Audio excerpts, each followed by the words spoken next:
Halo sahabat Tete, video ini saya buat untuk memenuhi tugas 2 mata kuliah penanganan anak berkebutuhan khusus. Tugas ini berkaitan dengan materi modul 8 tentang gangguan emosi pada anak, khususnya kecemasan. Saya akan mengidentifikasi bentuk-bentuk kecemasan yang muncul pada anak usia PAUD, serta memberikan penanganan yang tepat. Perkenalkan, nama saya Mirna, NIM 85953 272, Prodi PGSD S1, semester 6, UPBJJ Majene 81. Dengan Ibu Mukarrama SPD MPD GR sebagai dosen atau tutor pengampu mata kuliah penanganan anak berkebutuhan khusus. Terima kasih.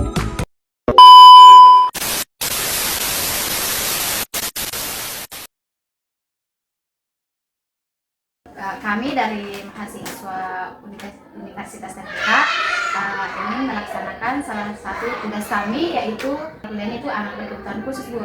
Nah, tugasnya itu, Bu, yaitu ingin mewawancarai ibu guru. Kebetulan tadi saya melihat ada siswa ibu yang termasuk anak berkebutuhan khusus, Bu. Nah, itu yang saya mau wawancarai. Nah, yang saya pertanyakan, Bu, itu bagaimana perilaku anak pada saat di sekolah, Bu? Bagaimana perilaku anak pada saat belajar dan pada saat bermain dengan teman-temannya, Bu? Apakah anak ini menunjukkan gejala seperti perilaku agresif, kesulitan mengatur emosi, kesulitan berkonsentrasi, dan kesulitan bergaul? Apakah anak ini termasuk gejala yang seperti yang saya sebutkan, Bu?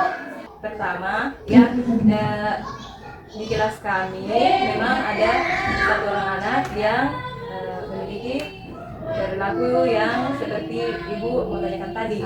Memang anak ini memiliki perilaku yang agak berbeda dengan teman-teman sebayanya.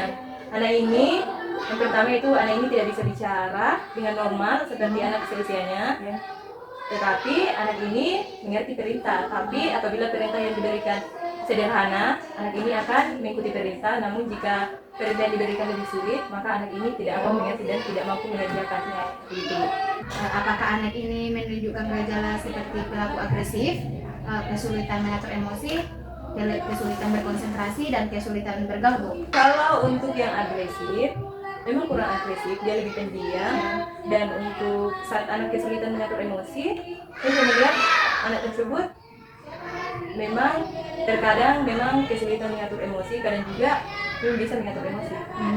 Dan berkonsentrasi, saya melihat anak tersebut memang kesulitan untuk berkonsentrasi, terutama saat pembelajaran berlangsung. Contohnya yaitu kegiatan mewarnai, anak tersebut memang tidak dapat mewarnai. Tapi kalau ibu yang bantu, apakah bisa, Bu, atau tidak?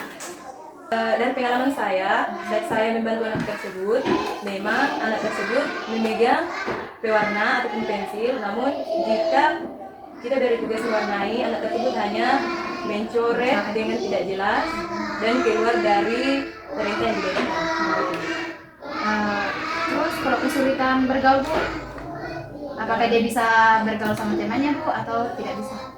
Dari yang saya lihat dari keseharian anak tersebut di sekolah, untuk anak tersebut memang mau bergaul dengan temannya, namun yang saya disayangkan teman sebayanya mengejek anak tersebut. Jadi anak tersebut agak minder atau ya tidak mau bermain dengan teman yang lainnya.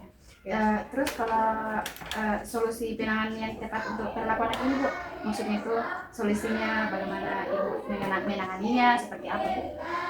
Untuk menangani anak tersebut, yang saya lakukan yaitu yang pertama, saya menciptakan lingkungan belajar yang mendukung.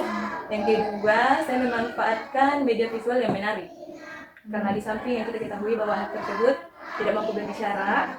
Dan yang ketiga yaitu saya berdiskusi dengan orang tua dan keluarga tentang kebutuhan anak tersebut. Dan yang terakhir yang saya lakukan yaitu saya memahami pemicu dari perilaku anak tersebut, mengapa hal tersebut bisa terjadi. Seperti itu. Terus kalau pelajaran apa saja yang disukai di kelas, Bu, seperti apa, Bu? Misalnya seperti menggambar, Bu, atau mewarnai? Yang disukai lebih spesifik itu tidak ada, tapi untuk masuk belajar di kelas anak tersebut mau, tapi untuk spesifik pembelajaran yang disukai sepertinya kayaknya tidak ada.